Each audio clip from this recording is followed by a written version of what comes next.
కనుమరుగవుతున్న నాటక పద్యాలను మీ కనుల ముందుకు తెస్తున్న మీ కాశీ విశ్వనాథాచారి.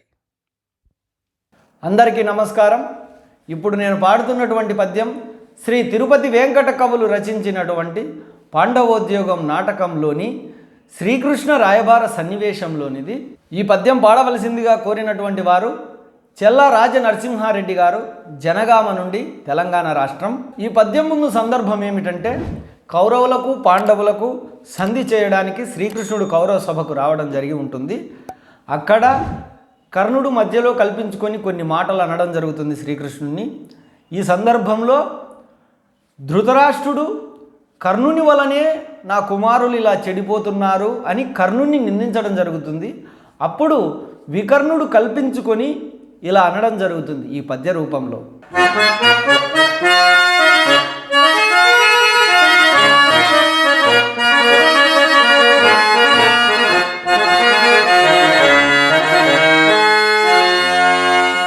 కురుకులేశ్వర, పాండవుల యందంతగా నీకు నిక్కమగు వాత్సల్యమున్న ఎడల పరులను దూరగనేలా,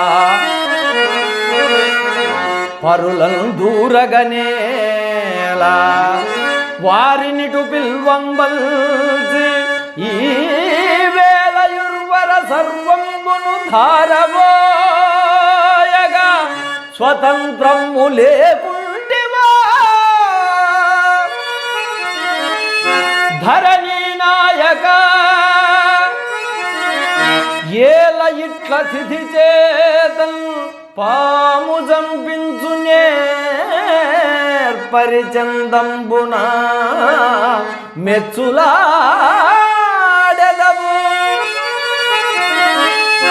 మీ వారందరాలింపగన్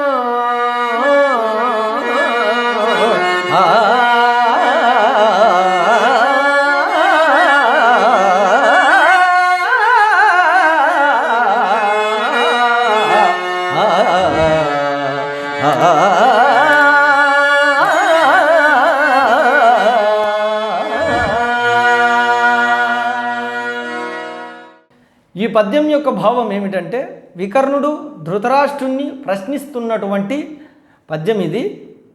పరులను దూరగనేల, బయటి వారిని నిందించడం ఎందుకు, వారినిటు పిల్వం పంచి ఈవేళ యుర్వర సర్వంబును ధారవోయగా స్వతంత్రము లేకుంటివో.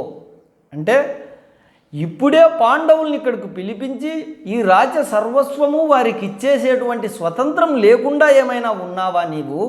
ధరణీ నాయక, ఓ రాజా, ఏల ఇట్ల అతిథి చేతన్ పాము జంపించు నేర్పరి చందంబున మెచ్చులాడెదవు మీ వారందరు ఆలింపగన్.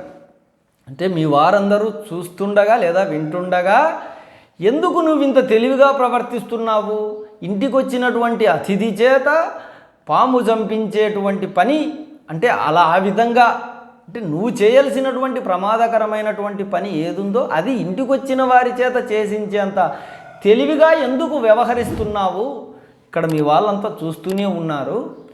నీకు ఇప్పుడే వారి మీద ప్రేమ ఉంటే వాళ్ళని ఇక్కడికి పిలిపించేసి వాళ్ళ రాజ్య సర్వస్వం వాళ్ళకి ఇచ్చేసేయి, నువ్వేం స్వతంత్రం లేకుండా ఉన్నావా అని వికర్ణుడు ధృతరాష్ట్రుణ్ణి ప్రశ్నించి ఎదిరించి మాట్లాడినటువంటి పద్యం భావం ఇది.